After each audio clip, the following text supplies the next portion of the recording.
বাংলাদেশের দুর্নীতি দমন কমিশন এরাই আসল চোর, এরাই আসল দুর্নীতিবাজ। বাংলাদেশের পুলিশ দুর্নীতিবাজ, ঘুষখোর। বাংলাদেশের এই যে এত বড় বড় বিল্ডিং দেখতেছেন, বিল্ডিংগুলোর ভিতরে সব দুর্নীতিবাজরা থাকে, ঘুষখোরেরা থাকে। এরাই দুর্নীতি করে সারা বাংলাদেশের ভিতরে। এরা দুর্নীতিবাজ, দুর্নীতিগ্রস্ত। সাধারণ মানুষের রক্তচোষা টাকা নিয়ে তারা এই বড় বড় বিল্ডিংয়ের ভিতরে থাকে।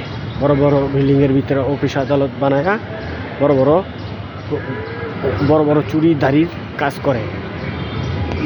বাংলাদেশ এখন আমাদের সোনার বাংলা গড়ার উপযুক্ত সময়।